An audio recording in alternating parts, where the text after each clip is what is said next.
Jadi ketika kita berusaha atau berdagang itu jangan sampai tidak diridhoi suami gitu ya. Jadi harus memastikan bahwa suami ridho kita punya usaha, kita punya kegiatan sampingan, itu jangan sampai suami tidak ridho, karena itu yang akan menjadi jalan keberkahan gitu ya.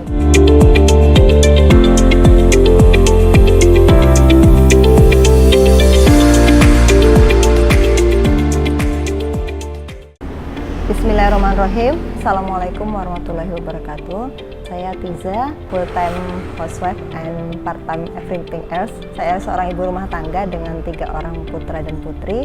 Sekaligus saya adalah ownernya Rumah Aska, sebuah usaha yang bergerak di bidang fashion keluarga muslim. Bisa dibilang Rumah Aska ini diawali dari kegelisahan seorang ibu rumah tangga yang memiliki waktu luang. Jadi sekitar tahun 2014 akhir itu saya punya anak yang pertama, Aska itu usianya 8 bulan. Nah, usia 8 bulan ini saya merasakan bahwa sudah tidak serepot ketika masih bayi baru lahir ya. Tapi di sisi lain juga masih cukup banyak tidurnya, sehingga saya di rumah banyak waktu luang. Kebetulan setelah saya pindah ke Tuban mengikuti suami merantau di sini, memang tidak ada kegiatan khusus yang saya lakukan selain ibu rumah tangga, sehingga ketika anak saya sudah cukup besar ya, usia 8 bulan itu, saya mulai mencari-cari kesibukan apa yang bisa saya lakukan. Sebelumnya memang saat single, saat awal-awal pindah ke Tuban, sebelum hamil dan punya anak, saya sempat berdagang ya, kita bilang berdagang. Cuma berhenti, waktu itu saya berdagangnya di Surabaya, tempat asal saya. Nah, karena pindah ke sini mengikuti suami, akhirnya kurang bisa memantau. Dan untuk usaha saya waktu itu adalah berupa fashion juga, jadi kami bikin sendiri untuk bajunya. Dan ketika dibawa ke Tuban saat itu tahun 2014, sepertinya pasar Tuban belum siap, karena baju-baju yang saya produksi itu handmade, kemudian jumlahnya terbatas gitu ya, jadi memang harganya agak sedikit lebih mahal. Kemudian saya berhenti ketika anak saya usia 8 bulan, akhirnya saya terpikir lagi untuk memulai apa ya yang bisa saya lakukan di waktu senggang saya. Dan kemudian keputusannya adalah oke, saya mau mulai dagang lagi. Dan karena untuk membuat dari awal lagi ya, untuk menjalankan model usaha seperti yang dulunya saya lakukan itu sepertinya agak sulit, karena saya harus mencari penjahit baru, harus mencari supplier baru mungkin di sini, supplier kain dan sebagainya. Sehingga saya memutuskan untuk menjual barang orang. Dalam hal ini waktu itu yang ketemu adalah salah satu produk jilbab. Saya awalnya tidak icik-icik menyewa toko atau menyewa ruko. Modalnya waktu itu sekitar 500 sampai 700 ribu. Saya pinjam suami. Modalnya itu adalah 20 PCS jilbab. Jadi awalnya saya beli jilbab, mengambil sistem reseller, kemudian menawarkan ke teman-teman dan ke ibu-ibu sekitar rumah saya. Dan alhamdulillah tanggapannya cukup baik, jadi banyak yang beli, kemudian ada yang repeat order, sehingga saya jadi pede untuk berjualan itu. Seperti itu, kemudian mencoba untuk jualan di Car Free Day. Jadi sekitar tahun 2014-2015 itu saya jualan di Car Free Day. Jadi kita membuka lapak ya, gelar di jalan gitu, pakai beralaskan spanduk itu. Dan dari situ saya merasa bahwa salah satu titik tolaknya ya di Car Free Day itu, sehingga banyak orang yang akhirnya mengenal saya, mengenal produk-produk yang saya jualan. Banyak yang tanya gitu kan, rumahnya di mana Bu? Gitu, selain di Car Free Day jualan di rumah nggak? Jadi ini kebetulan nggak bawa uang gitu, bisa nggak ngambil ke rumah? Banyak pertanyaan-pertanyaan seperti itu, sehingga kemudian saya mulai dari bikin kartu nama kecil-kecilan, saya bagikan. Kemudian datang customer ke rumah, belanja ke rumah di hari-hari selain hari Ahad ya, kan Car Free Day-nya hari Ahad. Seperti itu awal mulanya. Semakin banyak saya mulai berani nyetok, ya mulai pede berani nyetok barang-barang yang best seller, seperti itu. Mungkin dalam beberapa hal saya orangnya pede ya, jadi prinsip saya if you can dream it, you can do it. Jadi kalau misalnya kita bisa membayangkan, kita bisa berimajinasi tentang suatu hal, kita pasti bisa melakukannya. Mimpi itu kan sesuatu hal yang gratis ya. Jadi kita bebas bermimpi seperti apa besarnya. Jadi kadang-kadang mungkin ada beberapa orang yang mau mimpi aja takut gitu ya. Jadi ini ntar nggak bisa. Padahal mimpi itu gratis gitu loh. Jadi kalau gimana kita bisa yakin, gimana kita bisa berhasil kalau untuk membayangkannya aja kita nggak bisa gitu. untuk membayangkan aja kita takut gitu ya. Hanya kepengen beli mobil, ya udahlah ntar mobil yang ini aja, yang biasa-biasa aja atau gimana. Bahkan dalam bayangan tuh hanya berani seperti itu, padahal kalau kita mau bermimpi besar gitu, insya Allah kita akan bisa mewujudkannya gitu kan. Jadi kalau katanya Steve Jobs kan kurang lebih mereka yang cukup gila untuk berpikir mereka dapat mengubah dunia adalah orang-orang yang benar-benar akan mengubah dunia itu gitu. Jadi kita harus berani bermimpi besar, membayangkan, jangan khawatir untuk memimpikan hal-hal yang memang kita yakini itu kita menginginkan sesuatu gitu. Kita jangan buru-buru minder duluan bahkan untuk membayangkannya gitu. Jadi kita bisa membayangkannya, tahap selanjutnya adalah tinggal ikhtiarnya dikencengin gitu. Jadi yang pertama itu sih, jadi kita berani untuk bermimpi. Kemudian yang kedua, saya yakin bahwa jika kita punya niat baik, Allah itu akan memudahkan, itu pasti gitu. Jadi masa sih kita punya niat baik, kita punya keinginan untuk bermanfaat gitu ya, dan kita melakukan ikhtiar yang maksimal, masa sih Allah nggak bantu gitu. Jadi nggak mungkin, insya Allah pasti akan bantu gitu. Yang pertama, berani bermimpi besar, dan yang kedua, ketika kita punya niat baik, insya Allah akan Allah mudahkan. Dan kalau dibilang bagaimana bisa yakin mungkin bisnis ini akan sukses atau seperti apa, menikmati prosesnya. Jadi namanya usaha, bisnis itu pasti ada untung ruginya, pasti ada naik turunnya, itu adalah suatu keniscayaan gitu. Tapi ya itulah permainannya gitu, that's the game gitu. Gimana kita bisa menikmati gitu. Jadi jangan melihat aduh hari ini kami rugi nih, hari ini penjualannya nggak bagus. Jangan melihat seperti itu, jangan patah arang, tapi lihat hari ini penjualan kita nggak bagus nih, ini tantangan nih, gimana biar besok bisa lebih baik. Jadi melihat kesulitan-kesulitan ada itu sebagai sebuah tantangan, dan menganggap ya seperti kita karena tantangan jadi nggak dibawa terlalu pikiran ketika misalnya kita ada di kondisi down, tapi ini adalah sebuah tantangan, kita bisa melaluinya asal kita memang mau berusaha. Insya Allah seperti itu.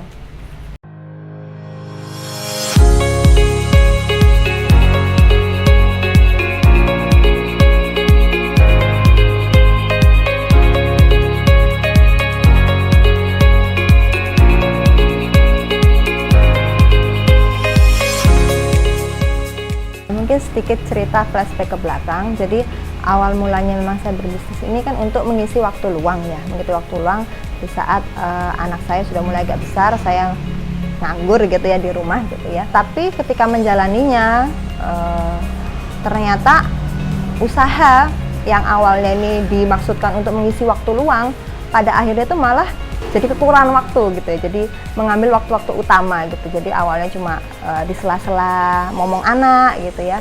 Kalau nganggur balesin chat atau melayani pelanggan. Dalam kedepannya berkembang, alhamdulillah dengan izin Allah berkembang dengan pesat ya. Sehingga malah mengambil waktu-waktu utama. Jadi titik tolaknya salah satunya tuh tahun 2016. Waktu itu saya sedang hamil anak saya yang kedua. Waktu itu sudah ada satu admin yang membantu saya, tapi kondisinya waktu itu sudah mulai keteteran gitu, sehingga saya harus banyak turun tangan, harus mulai membantu-bantu lagi untuk urusan teknis. Padahal kondisi saya anak yang pertama, usianya kan sekitar 3 tahun, masih butuh banyak pendampingan ya. Kemudian saya kondisi juga hamil besar, sehingga waktu itu saya bertanya, kok gini sih ya, kok jadi yang awalnya terasa menyenangkan, kok jadi agak berat gitu ya bisnisnya. Sempat ada di titik seperti itu. Alhamdulillah waktu itu mungkin Allah tunjukkan jalan lewat suatu, saya tuh biasanya nggak suka ikut-ikut pelatihan bisnis, tapi ada suatu acara yang itu suami saya yang ini harus ikut nih, Umi harus ikut. Saya dipaksa-paksa untuk ikut sekitar tahun 2017 akhir itu. Saya disuruh ikut pelatihan itu, dan ternyata memang itu mengubah bisa dibilang mengubah hidup saya, mengubah arah bisnis ini. Jadi waktu itu tokohnya adalah Ustadz Abu Syauqi ya. Jadi mungkin orang-orang banyak tahu beliau adalah seorang pengusaha yang sukses dan juga sekaligus foundernya Rumah Zakat. Nah, Ustadz Abu Syauqi dalam satu sesinya waktu itu yang benar-benar mengena buat saya sampai sekarang, dia mengatakan bahwa ibaratnya setiap orang di dunia ini kan memiliki peran. Harus ada juga orang-orang yang mengambil peran sebagai saudagar gitu. Kenapa? Ya karena dakwah itu butuh dana gitu ya. Dakwah itu butuh dana, sehingga muslim itu harus kaya supaya apa? Supaya bisa membiayai dakwah gitu. Harus ada orang-orang yang mengambil peran untuk menjadi saudagar, karena ibaratnya kalau kita pegawai kan gaji terbatas ya, maksudnya bukan terbatas tapi udah jelas gitu ya per bulan seperti apa. Tapi ketika kita menjadi seorang pengusaha, maka itu kemungkinan tuh lebih besar gitu. Dan itu yang dikatakan oleh Ustadz Abu Syauqi bahwa harus ada yang mengambil peran sebagai saudagar supaya bisa membiayai dakwah, sehingga ketika ada saudara-saudara muslim yang lain yang mengambil peran mungkin sebagai scholar ya, sebagai seorang pengajar, pendidik, mereka bisa menjalankan tugas-tugasnya tuh dengan tenang gitu, tanpa terlalu memikirkan ma'isyah atau seperti apa. Jadi itu yang menjadi motivasi buat saya saat mengikuti sesinya Ustadz Abu Syauqi itu, sehingga bisnis Rumah Aska ini, usaha ini yang awalnya hanya diniatkan hanya sekedar mengisi waktu luang ya, senang dapat tambahan emak-emak buat beli apa segala macam, sejak saat itu saya niatkan ini sebagai suatu wasilah jalan saya mengambil peran di bumi ini, di bumi Allah ini, sebagai salah satu mudah-mudahan bisa menjadi seorang Khadijah abad ini, insya Allah seperti itu. Jadi soal pengelolaan waktu ini sebenarnya juga saya masih belajar ya, jadi sharing aja kalau yang sudah saya lakukan. Memang yang pertama, ketika beda antara dagang dengan bisnis ya, bisnis itu kita harus punya sistem. Jadi nggak boleh owner itu harus mengerjakan yang teknis-teknis. Jadi misalnya kami di Rumah Aska kita berjualan secara offline dan online. Ya owner masih bungkusin paket atau masih ngelakban-lakban atau seperti apa, seharusnya tidak seperti itu. Sehingga ketika bisnis itu memang ada sistem, sehingga owner di sini berpikir untuk urusan yang strategis dan untuk hal-hal lainnya yang teknis gitu, seperti misalnya melayani customer dan lainnya itu didelegasikan. Di sini kami Rumah Aska alhamdulillah ada tim berupa 2 orang admin yang membantu saya untuk mengerjakan hal-hal teknis. Jadi seperti itu. Kemudian ya jadi ketika memang saat itu tahun 2017 akhir itu ya, ketika saya merasa bahwa apa ya, bisnis ini kok yang awalnya sampingan menjadi mulai mengambil waktu-waktu utama saya sebagai seorang ibu, itu akhirnya saya memutuskan untuk membuka lowongan untuk 1 admin lagi. Jadi ketika mulai kewalahan kita ambil 1 admin lagi, sehingga akhirnya pekerjaan yang teknis bisa dibagi 2 dengan 2 admin, dan saya bisa melaksanakan tugas utama saya sebagai seorang istri dan seorang ibu, seperti itu.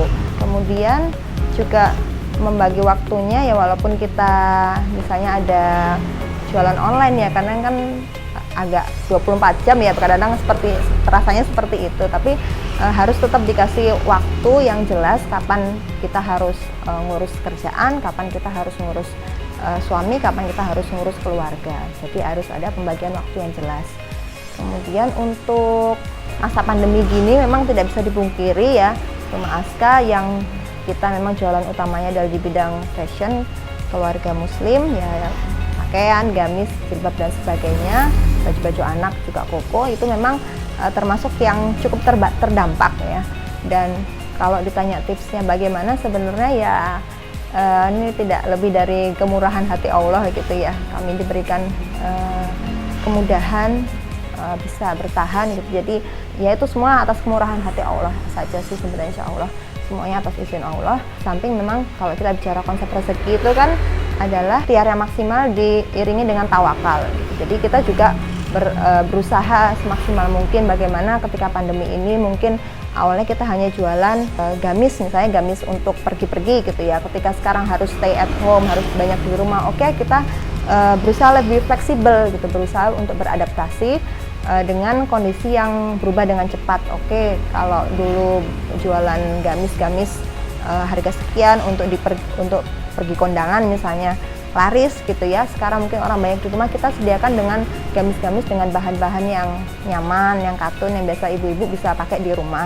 Kita juga sediakan home dress, pakaian-pakaian anak, misalnya kita dulu banyak sedia untuk yang buat jalan-jalan, buat pergi-pergi, kita sekarang sediakan juga untuk yang santai-santai di rumah. Jadi memang namanya bisnis itu kan sesuatu yang banyak ya, kadang tidak bisa terprediksi gitu ya, diprediksi gitu. Jadi dengan adanya pandemi ini, yaitu tadi kita menganggap ini juga bukan sebagai yang ujian yang terus kita harus terpuruk atau kita diem aja, tapi anggap ini sebuah tantangan dan harus berpikir cepat gitu. Apa yang bisa kita lakukan dengan kondisi seperti ini? Jadi berpikir lebih adaptif, fleksibel, dan berusaha melihat apa sih yang bisa kita lakukan gitu untuk tetap survive. Kira-kira seperti itu. Dan yang pasti ya diiringi dengan setelah ikhtiar maksimal itu bersamaan dengan tawakal kita kepada Allah Subhanahu wa Ta'ala. Konsep kita bekerja gitu atau berusaha itu kan kalau saya pernah baca kan hanya menunggu waktu sholat. Jadi kita berdagang, kita melakukan aktivitas kan hanya jeda di antara menunggu waktu sholat. Jadi jangan sampai kita berdagang atau apa terus malah ibadah yang utama itu malah tertinggal gitu ya. Dan saya juga sempat ikut salah satu sesinya dengan Coach Abi Darwis, dan beliau mengatakan suatu hal yang buat saya juga cukup mengena. Kebetulan waktu itu pesertanya banyak emak-emak yang berbisnis ya, sama seperti saya. Coach Abi Darwis ini mengatakan gitu, setengah bercanda tapi entah kenapa jelek, beliau berkata, ini para emak-emak nih hati-hati nih kalau mau berbisnis, harus benar-benar meluruskan niat. Kalau nggak bisa, mending nggak usah usaha, di rumah aja jadi istri soleha, itu lebih mendekatkan kepada surga gitu. Jadi itu mengingatkan bahwa kita sebagai seorang wanita, mungkin posisinya sebagai seorang istri dan juga mungkin sudah punya anak, menjadi seorang ibu, harus ingat kewajiban-kewajiban utama kita apa. Dan kewajiban yang utama salah satunya adalah taat kepada suami.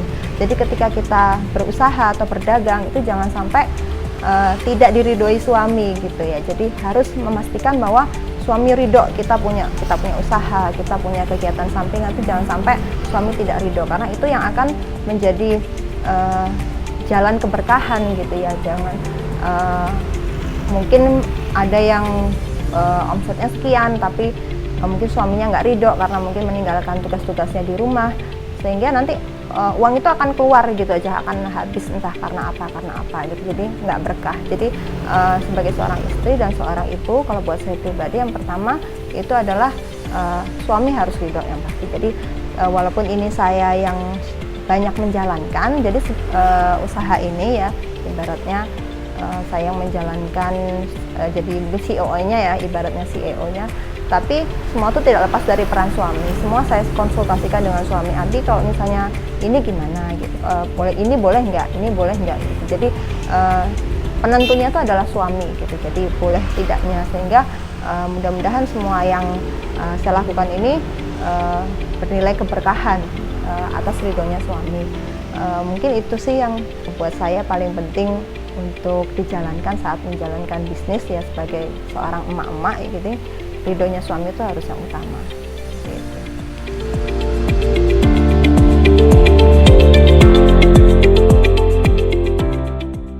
Saya percaya bahwa dengan bersedekah itu menjadi salah satu asbab keberkahan dan kelancaran kita dalam berbisnis, sehingga ketika menyisihkan, kalau zakat itu kan sudah wajib ya, tapi kalau sedekah itu kalau sebisa mungkin memang kita lakukan juga. Jadi banyak sekali kemudahan-kemudahan yang saya dan keluarga kami rasakan dalam menjalankan bisnis ini, yang saya rasa mungkin salah satunya adalah dengan bersedekah ini. Jadi kalau kita tahu bahwa sedekah itu bukannya mengurangi harta tapi makin menyuburkan, kadang banyak sekali kejadian-kejadian yang saya rasakan bahwa ini mungkin bisa jadi karena sedekah tersebut. Untuk mengenal dompet sosial Al-Uswah ini sebenarnya sudah lama ya, kapannya saya sampai lupa, tapi yang jelas waktu masih ada almarhum Ustazah Ratna. Karena awalnya memang karena kenal secara personal almarhum Ustazah Ratna, sehingga ketika beliau menjabat sebagai ketua DSU, saya tidak ragu lah untuk mungkin menyalurkan sebagian rezeki yang Allah titipkan pada saya ke DSU seperti itu. Dan memang ketika menjalaninya, kemudian juga saya rasa pengelolaannya di DSU amanah, sehingga ya kita percaya gitu untuk menitipkan itu tadi sebagian rezeki yang Allah titipkan. Kemudian saat ditawari juga untuk menjadi salah satu mitra program shopping charity DSU, buat saya juga ini adalah suatu program yang bagus sekali, sehingga membuat ada sinergi antara usaha-usaha ini dengan bidang sosial, dalam hal ini DSU, sehingga orang bisa berbelanja sekaligus bersedekah seperti itu. Kalau buat saya pribadi, motivasi itu adalah bahan bakar. Jadi ketika kita mau memulai suatu usaha, yang pertama harus kita cari adalah motivasi kenapa kita harus berusaha gitu. Kenapa kita mau berdagang? Karena kalau kita berdagang untung itu tidak perlu dipersiapkan gitu ya. Jadi semua orang pasti senang, nggak perlu mempersiapkan mental seperti apa. Tapi karena usaha itu up and down dan ya ada kesulitan, ada tantangannya. Jadi kita harus punya motivasi yang kuat. Kenapa saya mau berbisnis? Kenapa saya mau berusaha? Kenapa saya mau berwirausaha? Itu harus betul-betul dicari motivasinya. Dan seperti saya sebutkan tadi bahwa motivasi itu adalah ibarat bahan bakar. Ketika bahan bakarnya banyak, bahan bakarnya bagus, maka lajunya juga akan cepat. Ketika kita tidak punya motivasi yang kuat, maka akan mudah sekali ketika kita menjalankan bisnis ini kita patah arang gitu ya. Mungkin rugi sedikit sudah, aduh kayaknya ini udah malas gitu ya.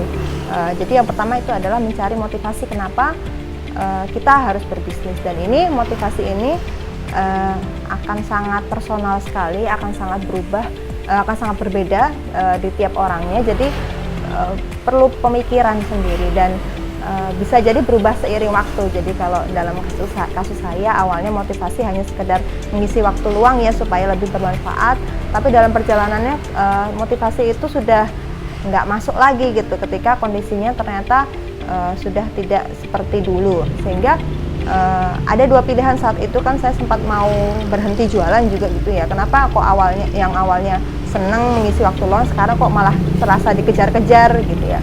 Dan di situ ada dua pilihan, apakah berhenti atau kita berusaha mencari motivasi lain yang lebih kuat sehingga kita bisa meneruskan usaha atau bisnis kita. Jadi itu buat yang mau berbisnis sambil dicari motivasi yang kuat kenapa harus berbisnis, dan kemudian mulai saja gitu, dan jangan nunggu sempurna, jangan nunggu. Jadi bisnis yang baik adalah bisnis yang dilakukan, bukan direncanakan. Jadi kalau direncanakan terus nggak dikerjakan, sedangkan ketika kita melaksanakan dalam perjalanannya pasti akan ada penyempurnaan. Tidak mungkin bisnis itu walaupun sudah dirancang segala macam kemudian akan berjalan mulus begitu saja, tidak ada hambatan, tidak mungkin. Jadi jangan terlalu lama menunggu, cari motivasi yang kuat, langsung mencoba berbisnis sambil melakukan perbaikan di jalan. Insya Allah seperti itu. Dan jangan lupa khusus untuk pengusaha ini yang statusnya sebagai seorang istri dan seorang ibu, jangan lupa yang utama adalah ridho suami.